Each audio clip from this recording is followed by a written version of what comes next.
Welcome students, welcome to our another video lecture of building material. We are continuing our chapter miscellaneous materials. Okay. Last lecture में हम लोग ने different plastic and PVC material के बारे में किया हुआ था. ठीक है, आज के हमारे जो टॉपिक है वो मैं यहाँ पे आपको लिख देता हूँ.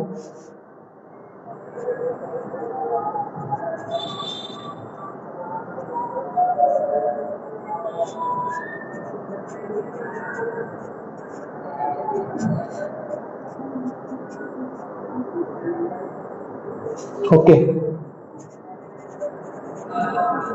आज हमारे जो टॉपिक है जो हम स्टडी करने वाले हैं सिरामिक पेंट एंड वार्निश है. ठीक है, देखते हैं कि अगर वीडियो ज्यादा लंबा होता होगा तो वार्निश को हम स्किप कर देंगे और नेक्स्ट लेक्चर में ले लेंगे. तो सबसे पहले सिरामिक को हम लोग अंडरस्टैंड करने का ट्राई करते हैं. फर्स्ट टॉपिक है हमारा सिरामिक.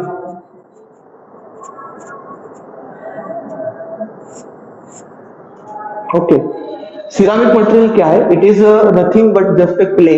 ठीक है, it is a one type of pottery clay. यहां पे मैं लिख देता हूं.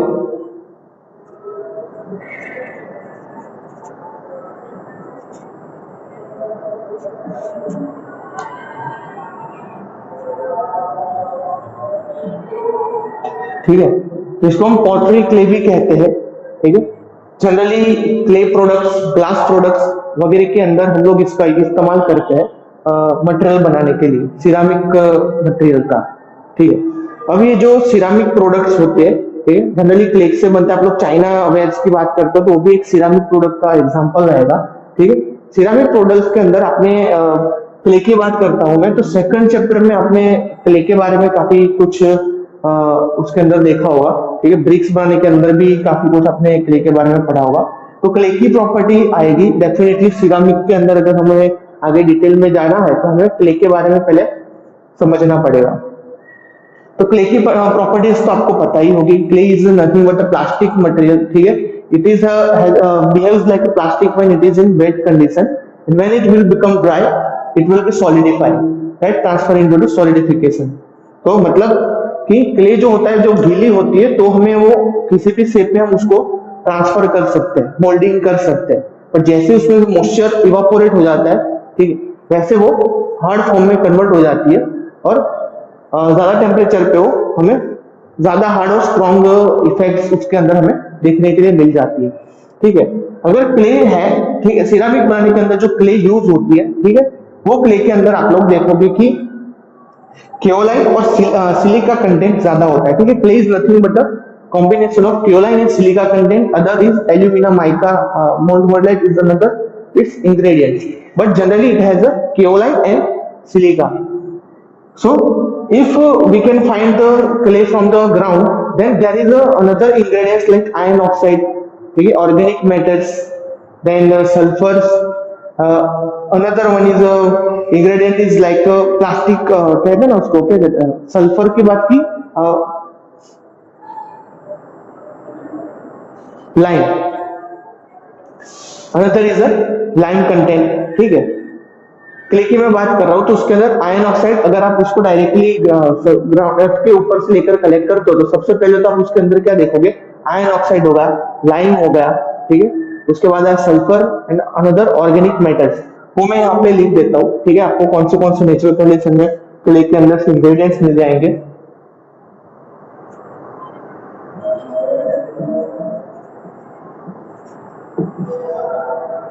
किसमें से बनती है? पहले तो केओलाइन एंड सिलिका. ओके, केओलाइन और सिलिका के अंदर से हमें मिलती है. अनदर वन इज उसके अंदर कौन से कंटेंट होते हैं, तो कंटेंट का मैं बोर्ड मार देता हूं.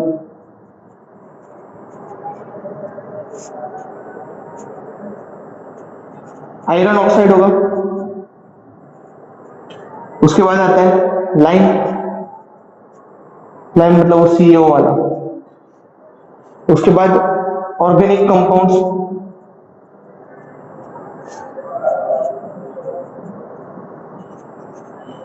And sulphur.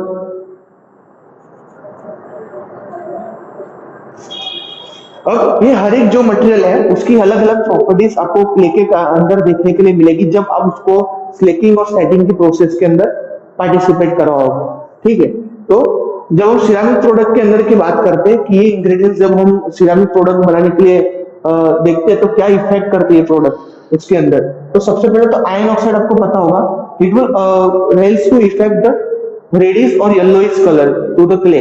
ठीक है, आयरन ऑक्साइड क्या करता है, रेड या येलो कलर उसके अंदर आता है, उसके लिए जवाबदार रहता है आयरन ऑक्साइड। ठीक है, तो मैं यहाँ पे लेता हूँ reddish and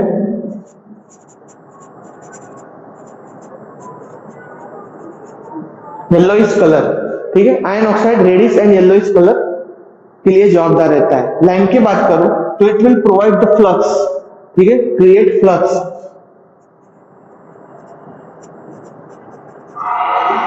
but in some cases if we are using the lime in excessive state, then it will be possible to get the cracks and features in the our main products, right? So we have to use the lime in a proper manner, not excessive, not less.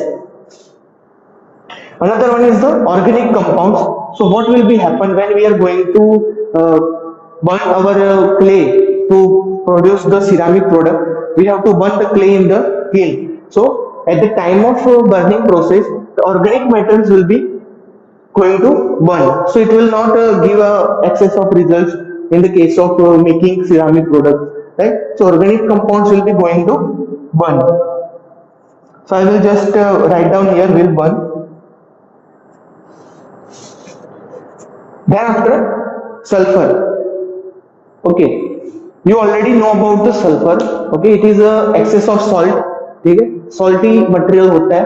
ठीक है, तो sulphur के कारण क्या होता है कि जो सॉल्ट प्रोडक्ट होती है वो क्ले के अंदर एफ्लोरेंसिंग इफेक्ट क्रिएट कर देती है। ठीक है, एफ्लोरेंसिस मतलब आप धब्बे देख सकते हो, कहीं पे भी आप कंक्रीट में भी देखोगे, आप दीवार के ऊपर पानी के धब्बे पड़ जाते हैं। ठीक है, सेम इफेक्ट क्ले के अंदर आप व्हाइट व्हाइट कलर का देख सकते हो। ठीक, पुरानी घर पे देखोगे आप, जो मिट्टी वाले घर होंगे, तो भेज के कारण वहां पे व्हाइट धब्बे पड़ जाएंगे दीवार के ऊपर, वो होता है एफ्लोरेसेंस इफेक्ट। ठीक है, मैं यहाँ पे लिख देता हूँ।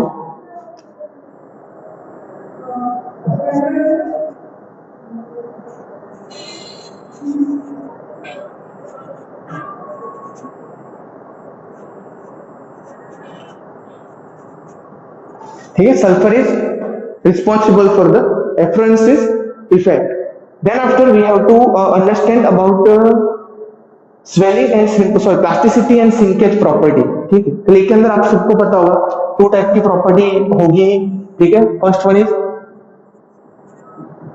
Plasticity and another is shrinkage.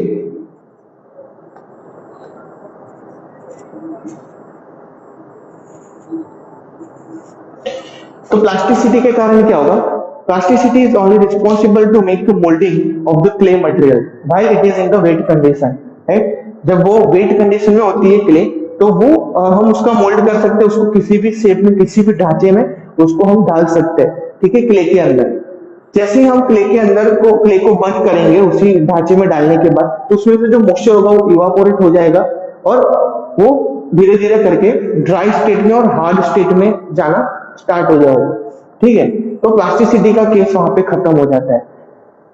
जैसे ही हम लोग प्लास्टिक वो एक हार्ड शेप में आ जाता है, उसके बाद हम बर्न करेंगे। मैं एक एग्जांपल ले लेता हूँ आपको। एक अब मान के चलो ये ब्रिक है। ठीक है, दिस इज योर ब्रिक।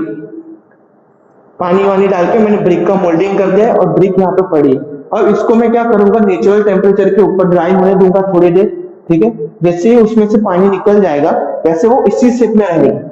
ठीक है, ये ऐसी शेप में रहने वाली है। उसके बाद अगर मैं इसको जाके भट्टी के अंदर डाल देता हूँ या फिर क्लीन के अंदर डाल देता हूँ, उससे क्या होता है, excess of temperature will remain its more strength and more durability. Right, excess of temperature will give it more strength and durability, मतलब ये अब इसी शेप में रहेगा। ठीक है, अब इसके अंदर से जो प्लास्टिसिटी थी वो हमेशा के लिए रिमूव हो चुकी है। तो ये चीज है टर्म प्लास्टिसिटी की। ठीक है, तो मैं यहाँ पे ऐसा लिख सकता हूँ, it is responsible to give a product moulding. Right,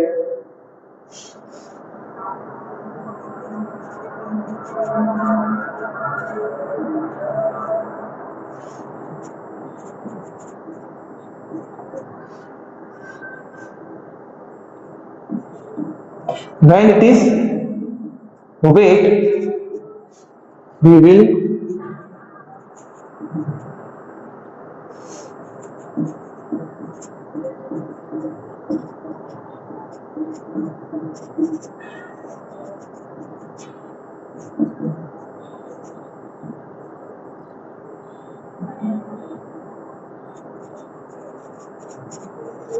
removal of water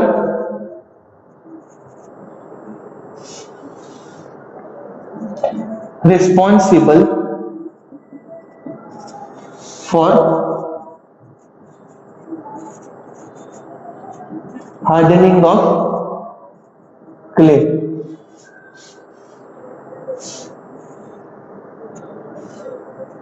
ठीक है. Afterwards, after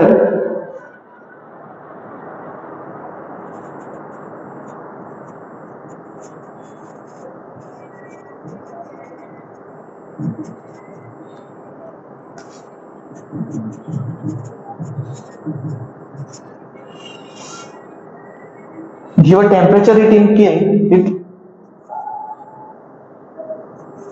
reduces, sorry not reduces but it's permanently lost. ठीक है, तो यहाँ पे reduce लिखने की जरूरत नहीं, it will lost, it will lost its plasticity forever.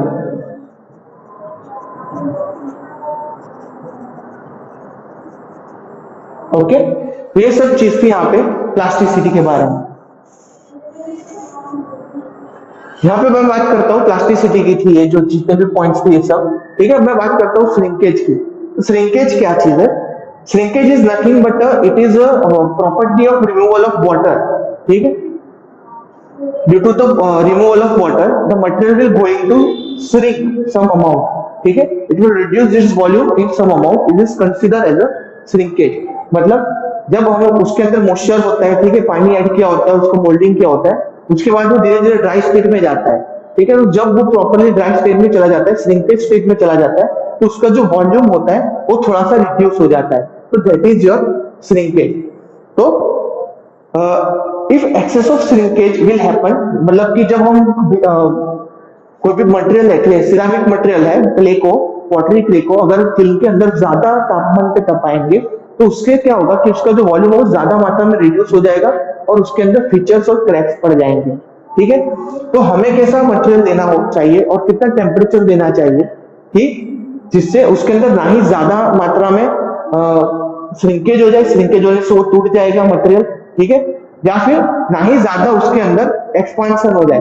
अगर श्रिंकेज बहुत कम होगा तो क्या होगा, उसके अंदर पोरोसिटी इंक्रीज हो जाएगी. ठीक है, पोरोसिटी मतलब उसके अंदर छिद्र आपको दिखेंगे और उसका वॉल्यूम ऐसा का ऐसा रहेगा, पर छिद्र उसके अंदर ज्यादा बढ़ जाएंगे. तो उससे क्या होगा, डेंसिटी कम हो जाएगी, तो मटेरियल की स्ट्रेंथ हमें और ड्यूरेबिलिटी काफी कम मिलेगी. तो ये रीजन के कारण हमें श्रिंकेज ऐसा रखना है कि ज्यादा टेम्परेचर ना दे और मटेरियल ज्यादा श्रिंक ना हो. ठीक है, वर्स्ट कंडीशन तो यही रहती है, आप कोई भी मटेरियल बनाओ टूट नहीं जाना चाहिए, एटलीस्ट हमें मोल्डिंग तो बाहर निकलना चाहिए. तो थोड़ा बहुत पोरस होता है वो चल जाता है, पर हम जनरली इसी तरह से उसको प्रोडक्शन करते हैं क्ले और सिरामिक मटेरियल का, जिससे वो प्रॉपर वे में बाहर आए. मतलब प्रॉपर टेम्परेचर ही हम देते हैं, ना ही ज्यादा श्रिंक होता है ना ही ज्यादा पोरस मटेरियल रहता है. ठीक है, तो ये था आपका श्रिंकेज. श्रिंकेज को मैं शॉर्ट में लिख देता हूं यहाँ पे.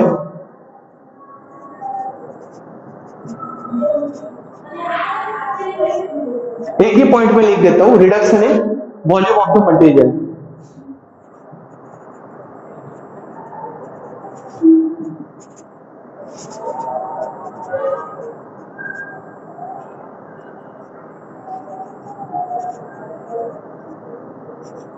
ओके, ये बात होगी हमारी प्लास्टिसिटी और श्रिंकेज के बारे में. अब ये जो सिरामिक मटेरियल वो कहाँ पे आपको देखने के लिए मिल जाती है? सिरामिक मटेरियल जनरली मुझे टाइल्स हो गई, ठीक है, या फिर पोर्सलिन वेयर हो गए, स्टोन वेयर्स हो गए, ग्लास वेयर्स हो गए. ठीक है, उस सब मटेरियल के अंदर मुझे सिरामिक कंटेंट मिल जाता है. तो यहाँ पे उसके एग्जांपल लिख देता हूं.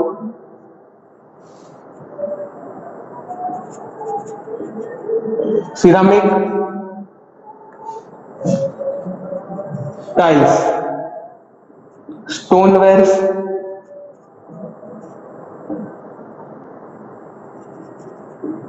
अर्थवेयर्स, इंसुलेशन,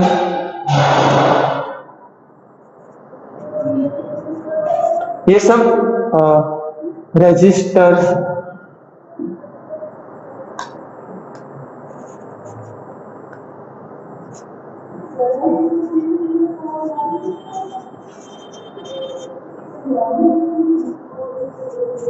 ये हो गया आपके पोर्सेलिन के uses. Ceramic tiles, stonewares, earthwares, insulation pipes, registers in electric devices, ठीक है, ऐसे सब जगह पे हम उसका यूज करते हैं सिरामिक मटेरियल का। तो ये था हमारा पहला टॉपिक सिरामिक, जो हमने यहाँ पे कंप्लीट किया है। अब नेक्स्ट टॉपिक देखते हैं हम लोग, paint.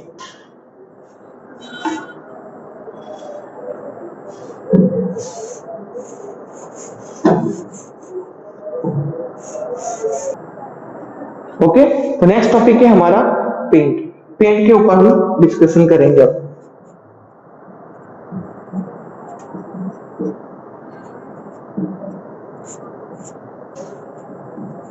First of all, fluid, paint is a fluid which will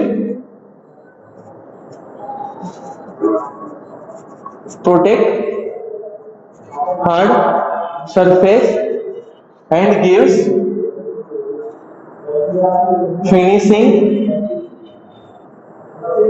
to it, ठीक है, gives finishing to it। अब मैं नेसेसिटी की बात करूं तो यहाँ पे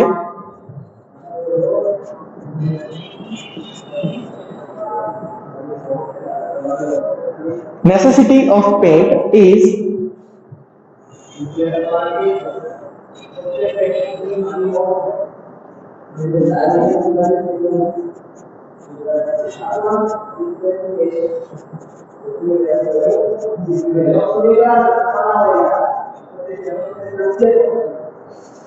it will be protect from weathering,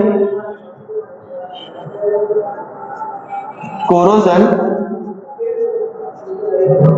temperature, gases, etcetera, ठीक है।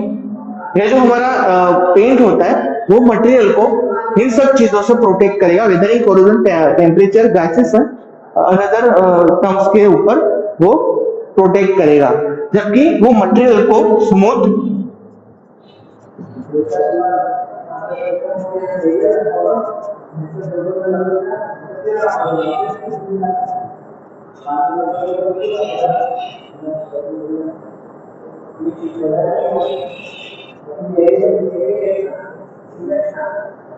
ठीक है।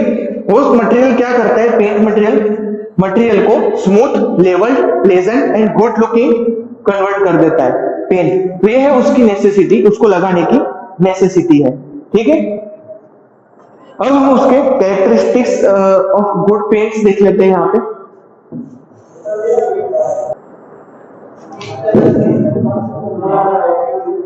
यहाँ पे मैं लिख देता हूं कैरेक्टरिस्टिक्स ऑफ गुड पेंट।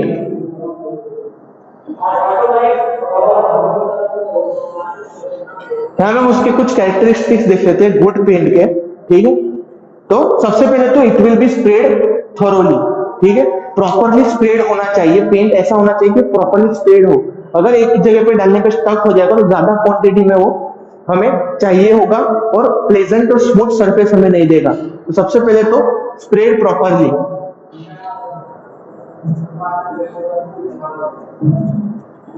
ठीक है। It will provide our smooth and pleasant surface, ठीक है। The paint will be smooth enough, ठीक है। Then it will provide a hard and stable surface onto the flexible or onto the thin layer of the material, ठीक है।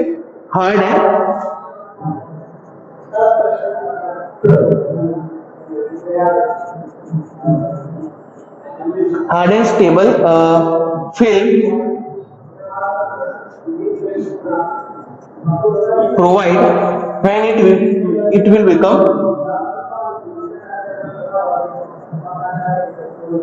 Hard. Okay, मतलब paint जब वो गीला होता है उसके बाद उस टाइम पे वो स्मूथ इनफ होता है कि वो प्रॉपर्ली स्प्रेड हो पाए, ठीक है, अच्छे से हम उसको लगा सकते हैं। बट जैसे उसके अंदर से मॉइस्चर इवापोरेट हो जाता है, निकल जाता है, तो उसके बाद वो हमें हार्ड एंड स्टेबल एक फ्रेम देगा मटेरियल के ऊपर, लेयर देगा कि वो हमें प्रोटेक्ट करेगा। किस किस चीज से प्रोटेक्ट कर सकता है वो? तो सबसे पहले तो it will protect from the weathering and temperature. Okay, so it will be it gives our pleasant effect. ठीक है, another one is and give a protection from the weathering and temperature, right? And another is it will not show you the brush marks.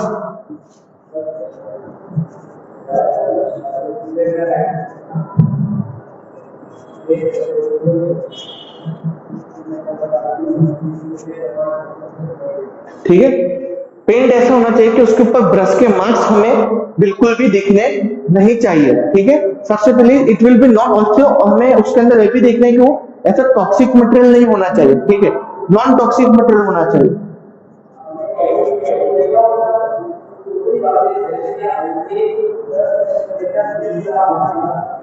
So it will not harm a human health. And the last one is it should be economical. Obviously किसी भी construction work की बात करें सबसे main property होती है economical. ठीक है, इकोनॉमिकल होना चाहिए वरना हम नहीं कर पाएंगे। तो इट शुड बी इकोनॉमिकल। तो ये थे उसके पेंट के कैरेक्टरिस्टिक्स, बहुत ही सिंपल है, फिर से एक बार रिवीजन कर देते हैं। इट विल स्प्रेड प्रॉपरली, ठीक है, प्रॉपरली स्प्रेड होगा तो क्या होगा, एक स्मूथ इनफ सरफेस हमें प्रोवाइड करेगा। ठीक है, स्मूथली वो सरफेस के ऊपर लग जाएगा। Then it will give a hard and stable film provide with in it will be hard. ठीक है, इट विल बिकम हार्ड, मतलब कि क्या है थर्ड पॉइंट के अंदर, जैसे ही उसके अंदर से मॉइस्चर इवापोरेट हो जाएगा तो हमें एक पतली सी फिल्म एक मटेरियल के ऊपर दे देगी जो एकदम हार्ड एंड स्टेबल होगी। ठीक है, मतलब एक प्लेजेंट इफेक्ट देगा, मतलब looking, it will looking pleasant, यहाँ पे लिख सकता हूँ।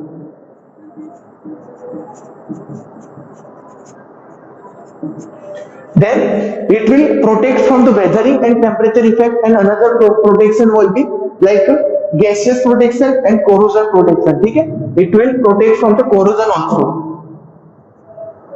corrosion and gases. ठीक है, it will protect from weathering, temperature, corrosion and gases. Another point is it will not show the brush mark, मतलब पेंट ऐसा स्मूथ होगा, इतना फ्लूइडी मटेरियल होगा, ठीक है, स्टेबल मटेरियल होगा कि जिसके ऊपर हमें ब्रश के मार्क्स नहीं दिखेंगे। और ना आप ही सोचो जैसे पेंट करेंगे उसके ऊपर ब्रश की लाइनिंग दिखाएंगे तो it will not give us the present look of the structure of material. ठीक है, so it will not show the brush mark. Non toxic, so it will not harm a human health. Obviously material ऐसा नहीं होना चाहिए जो toxic हो, ठीक है, रेडिएशंस प्रोवाइड करता हो। अगर ऐसा होगा मटेरियल तो जो ह्यूमन की हेल्थ होगी उसको हार्म करेगा। ठीक है, स्किन डिजीज और अनदर लंग डिसीज वो सब प्रोवाइड कर सकता है, वो सब फैला सकता है। तो it will not toxic material. And last it will be economical. So paint हमारा इकोनॉमिकल होना चाहिए, ठीक है, रीजनेबल रेट का होना चाहिए तो सब लोग उसका इस्तेमाल कर पाएंगे। ठीक है, अब मैं बात करता हूं क्लासिफिकेशन ऑफ पेंट्स के बारे में। यहां पे मैं उसके क्लासिफिकेशन लिख दूंगा।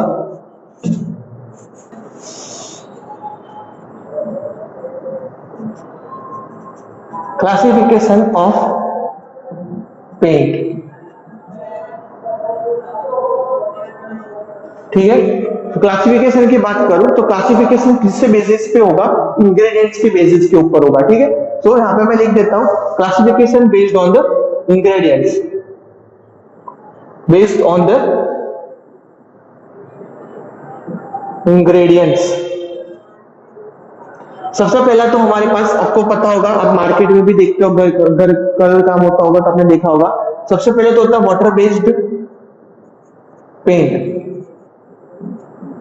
जो हम वाटर बेस्ड पेंट मतलब पानी डाल के उसके ऊपर पेंटिंग वेंटिंग करते हैं, उस टाइप के पेंट्स। दूसरे होते हैं प्लास्टिक पेंट्स,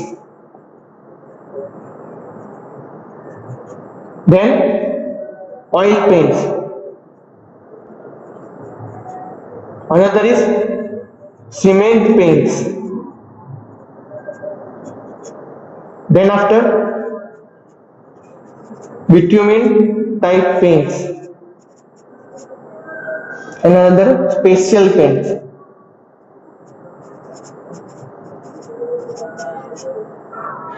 स्पेशल पेंट्स में एल्यूमिना पेंट्स आते हैं, ठीक है, स्टील पेंट्स मतलब सिल्वर पेंट्स आते हैं, कोरोजन रेजिस्टेंस पेंट्स आते हैं, वो सब स्पेशल पेंट के क्राइटेरिया के अंदर आएंगे, ठीक है। तो ये सब जो पेंट्स है मोस्ट कॉमन पेंट है, आप लोगों ने सभी जगह पे देखे भी होंगे। जनरली वाटर पेंट्स तो हर एक ने यूज भी किया होगा, ठीक है। प्लास्टिक पेंट जो हम लोग घर पे कलर काम कराते हैं, प्लास्टिक पेंट। ऑयल पेंट्स जो मेटेलिक प्रोडक्ट्स के ऊपर हम लोग कलर करते हैं, that is your oil paints. Cement paints are generally used for the construction for the smoothing of the surface, ठीक है। बाह्य जो देखा होता है स्ट्रक्चर का उसको स्मूथ करने के लिए, कंक्रीट अगर प्रॉपरली स्मूथ नहीं हुआ तो हम लोग उस टाइम सीमेंट पेंट्स कर देते हैं उसके ऊपर, ठीक है। उसके बाद bitumen paints is generally used for the grinding process, ठीक है। सरफेस को स्टेबलिंग करने के लिए हम बिट्यूमिन पेंट्स लगा देते हैं। एंड अगर जो मटेरियल है वो स्पेशल पेंट्स है। जो स्पेशल पेंट्स है वो कहाँ पे होंगे, स्पेशल स्ट्रक्चर के अंदर। सिल्वर पेंट्स हो गए, मेटालिक पेंट्स हो गए, देन सल्फर रेजिस्टेंस पेंट्स हो गए, कोरोजन रेजिस्टेंस पेंट हो गए, ठीक है। ये सब स्पेशल पेंट्स के टाइप्स हैं। तो दोस्तों आज हम दो ही टॉपिक लेते हैं, ठीक है। पहला तो हमने देखा सिरामिक और another is our paint material. Paint में हमने उसकी necessity of paints, characteristics of good paints और क्लासिफिकेशन ऑफ पेंट्स, तीन टॉपिक को कवर कर लिया है, ठीक है। तो यहाँ पे वो दो टॉपिक कंप्लीट होते हैं। आई होप आप लोगों को समझ में आया होगा। It is very simple topic ceramic and paints, ठीक है। मिलते हैं नेक्स्ट लेक्चर में नए वीडियो के साथ और नए कंटेंट के साथ। तब तक के लिए टेक केयर ऑफ योरसेल्फ।